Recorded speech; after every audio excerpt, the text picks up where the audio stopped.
What is up, my friends? How are you guys doing today? Welcome back, boys and girls. It's Chris here, and today we're going to be talking about a movie from 2023 called The Passenger, directed by Carter Smith, and it's got Kyle Gallner and Johnny Birchtold in it. All right, so Gallner, we've all seen him. To me, he looks like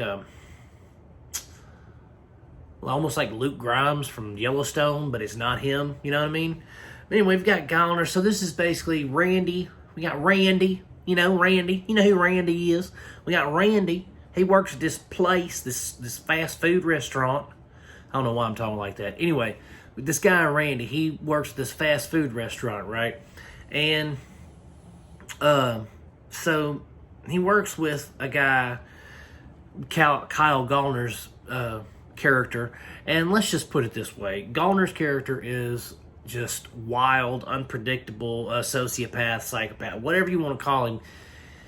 He is off his rocker, put it that way. And he does it, he pulls it off. It's excellent. He does excellently with it. So they're having some turmoil, and Gallner's character goes kind of on a shooting spree. And it's very believable. That's the thing. That's what makes this movie almost so unnerving. Is just the situations where he loses it. You're like, oh, damn, I could see somebody, going off their rocker in that moment and going out to their car and getting a gun and then coming back and shooting up a place. Like, it almost feels like the movie Falling Down, just without the cool Michael Douglas. You know what I mean? Like, this is more... They say some stuff, he goes in, he does some things, and then he tells Randy, he's like, get in the car, Randy. And so Randy, against his will, hops in the car, and they go on this, like, journey of discovery. Mainly it's Randy listening to Gallner's character just talk about what's wrong with people, why he needs to be a man and nut up and go be the alpha male, stop being such a wiener, that kind of thing. I could see that. I could see that happening. And then, we have a good second act where we go and he's like, because Randy, he's had some trauma in his life. And the thing is, like, Gallner's character, he's like, well, he sees that trauma and he's like, let's go remedy that the way that I know how to do it. That is not the way to do it. And so they go on, like I said, on these journeys of going and meeting different people throughout Randy's life that have either crossed him or he feels bad for doing something to. And it's just, it goes from there. It escalates. And the writing is superb. The writing is top-notch. Like I said, it's unnerving because it's so realistic. Some of the conversations that Gallner and Birchtold's characters have is just, you're like, golly, like they're deep and they're poignant, but they're also like throwed off. You're like, that doesn't, I mean, it makes sense, but it doesn't make sense, Like, not in a morally correct way does it make sense. And it's just wild, the writing, and then the action itself. There's not a lot of action. It's not like he's just going around just, It's not The Matrix or something like that, or Law-Abiding Citizen or anything like that. This is just a dude off his rocker, and when he does commit an act of violence, it is very much realistic looking. It is very much like that's how it would go down in real life if that was to happen that way. And you're like, oh God, like, it makes you feel a certain way. And I've always said, any good movie worth its salt will make you feel some kind of way after you watch it.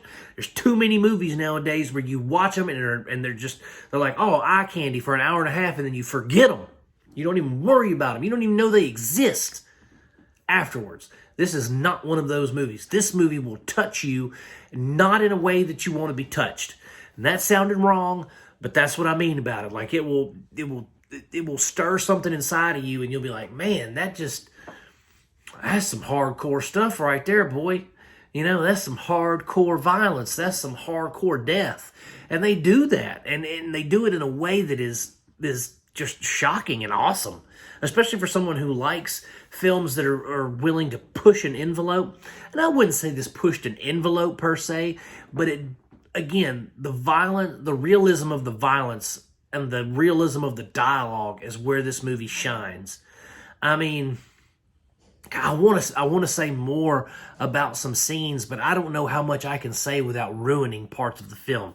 This film is better if you go in knowing as little as possible.